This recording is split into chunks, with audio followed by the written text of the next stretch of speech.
As the battle against the coronavirus continues, the need for personal protective equipment grows, and the equipment itself becomes scarce. From WREL News and the Capital Broadcasting Podcast Network, this is your Coronavirus, North Carolina News Brief for Friday, April 3rd, 2020. I'm Cliff Baumgardner. Here's the latest from WREL.com.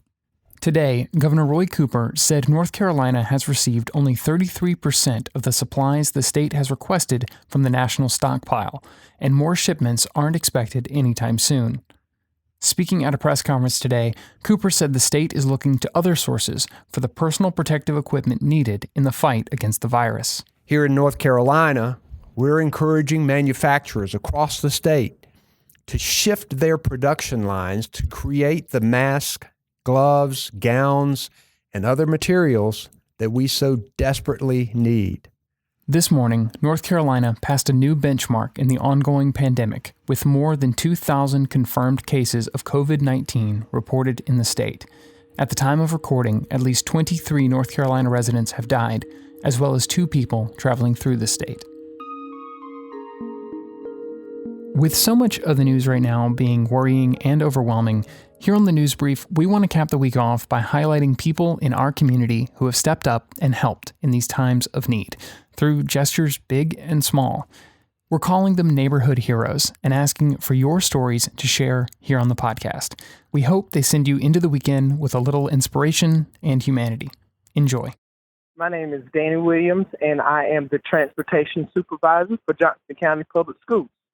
My neighborhood heroes would have to be my transportation staff, along with my child nutrition staff, who have been serving and delivering meals for the last 3 weeks to our children during this COVID crisis.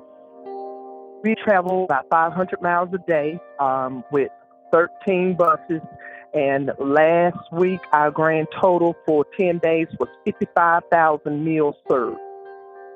We started out with 2,000 meals on the first day, and by day 10, we were up to 13,000 meals, over 13,000 meals. We're out here loading up the buses now from the bus garage. We'll head to our distribution sites, which will be our select schools, and the kids and parents will meet us there. And we give out, and then we run out, we go back and get more. The kids are excited to see the school bus. They are excited to see people, and they're very appreciative of the meals that they get. It's very rewarding. It gives us some kind of sense of normality just to see the kids' face, and their reaction is more than anything, because right now our kids in Johnson County Public Schools remain our top priority. We can't take small things for granted, simple as school lunches, because, people need school lunches, They need them more now than ever. And our transportation department has been awesome with making sure they get there to them. I'm Jackie Johnson.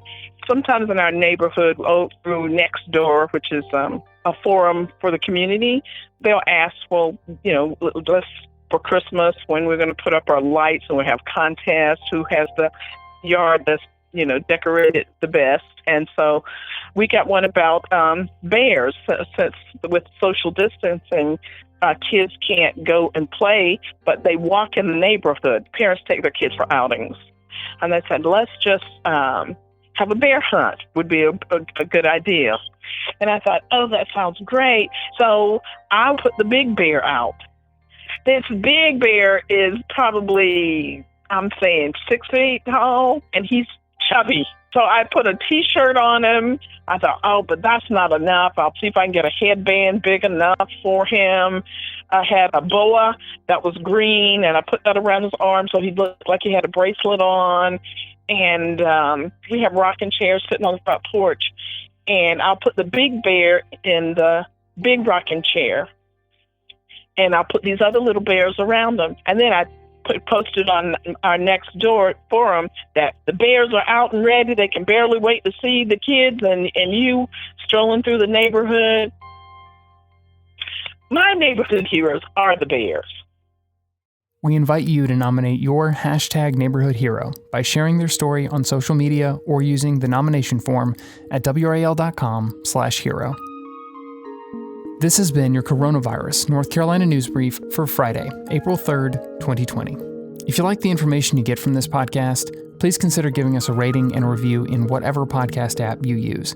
Doing that helps us get the show to other people who need the info too.